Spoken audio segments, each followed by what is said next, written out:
अस्सलामुअलैकुम 11th class students. ये देखें, ये कंपोजिशन की नई बुक आई है। इसके अंदर जो ये वाला पोर्शन है वर्ड्स का, आज हम ये करेंगे। ठीक है, फुल डिटेल के साथ करेंगे, कंप्लीट मीनिंग गौर से सुनिएगा। पहला जो पेयर ऑफ वर्ड्स है वो है एसएस। जो लिखेंगे हम ACCESS एसएस। इसको देखिए, ये पहला वर्ड है एसएस। इसके मायने होते हैं किसी चीज़ तक रसाई। ठीक है, और अगर हम इसका सेंटेंस बनाएं तो वो बनेगा आई हैव नो एक्सेस।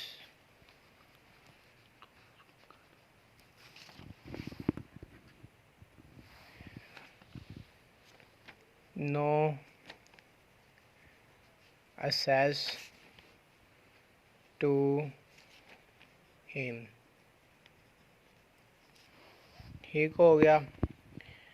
अब जो दूसरा वर्ड है वो इससे मिलता जुलता है, वो है एक्सेस।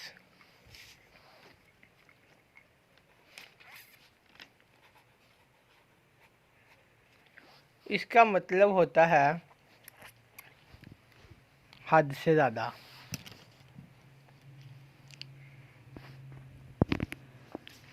इधर लिख देते हैं हद से ज़्यादा। अब इसका जो सेंटेंस बनेगा वो ये है, excess of everything is bad.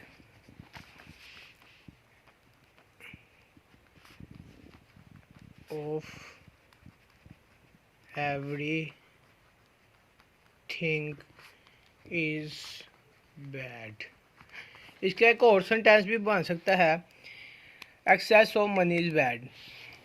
आपकी मर्ज़ी, आप जो सा मर्ज़ी बना लें, आपके ऊपर है, दोनों सही हैं। अब जो दूसरा है वो है अडोप्ट और अडेप्ट।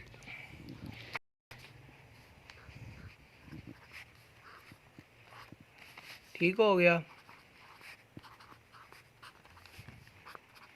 अडोप्ट।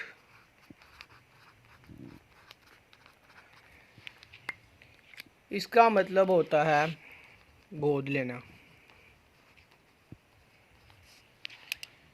इसका भी सेंटेंस बहुत इजी है बनाना, जैसा कि he decided to adopt a child. और जो इसका दूसरा पेयर है उसका है नाम अडेप्ट।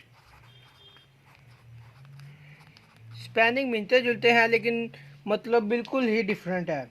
इसका मतलब होता है अपने आप को बदलना। और इसका जो सेंटेंस बनेगा वो होगा she has adapted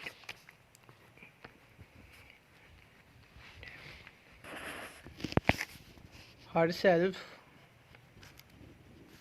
to the new situation।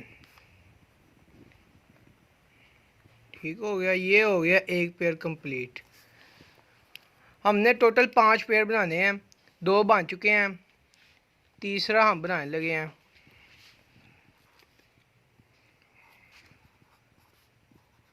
ये देखें, तीसरा है, एक है एडमिट और दूसरा है कॉन्फेस। एडमिट का मतलब होता है तस्लीम करना। ठीक हो गया, इसके ऊपर लिख देते हैं तस्लीम करना। इसका भी सेंटेंस हम बनाएंगे, I admit that he is not honest। और जो इसका पेड़ है वो है कॉन्फेस।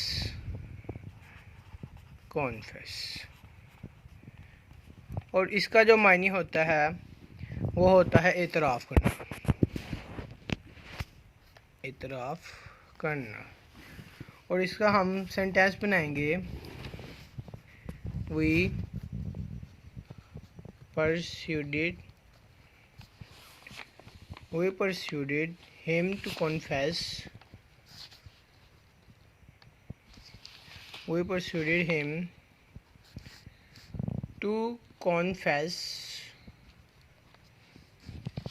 confess his crime।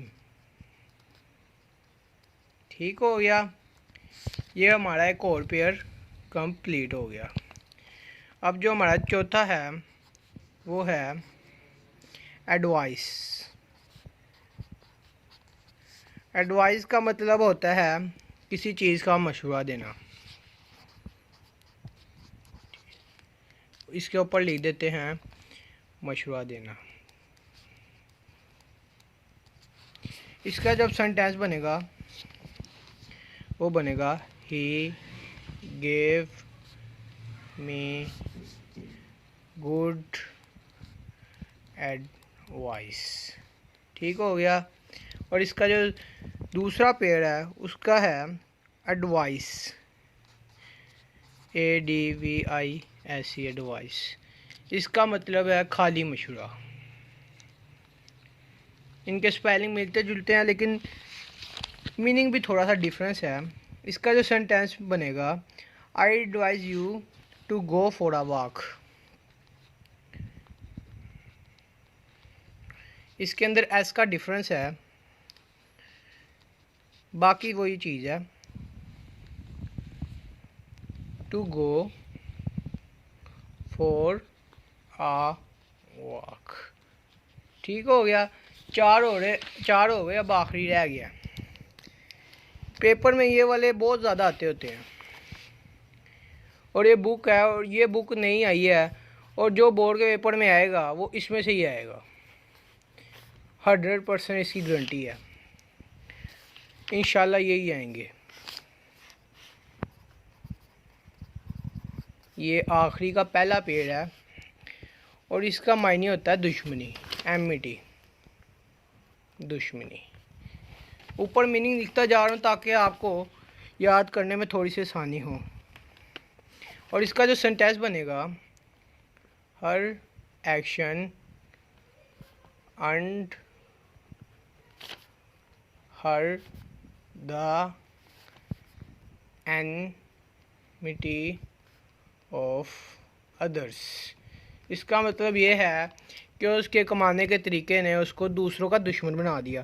अब आखिरी जो है इसका है एमिटी। दोनों के स्पेलिंग मिलते जुलते हैं लेकिन जो मायने हैं वो बिल्कुल ही मुख्तलिफ है। इसका मायने होता है दोस्ताना। तो इसका जो सेंटेंस बनेगा वो ये बनेगा, he lives in amity with his neighbours. ये लिखते हैं ही लिव्स और आता है he lives in AMI amity with his neighbours. Neighbours का मतलब होता है हमसाए। Neighbours BOURS। ठीक है। ये हमने आज नई बुक थी तो पहले 5 किए हैं। ये पीछे से भी देख लें, ये गौर से देख लें इसको, ये हैं और इसके आगे हैं ये वाले, शुरू से देख लें। ये 11th क्लास के हैं तो 2024 में यही आने हैं। ठीक है। तो आपने इसकी अच्छी से तैयारी करनी है, यही बोर्ड के पेपर में आएंगे। और अगर आप आगे भी इस तरह की वीडियो देखने चाहते हैं, उसमें हम आपको सेंटेंस के बारे में बताएंगे और दूसरी चीज़ों के बारे में बताएंगे, तो चैनल को सब्सक्राइब कीजिए ताकि आने वाली नई वीडियोज़ आपको मिल सकें। ठीक है, सब्सक्राइब कीजिए। ओके।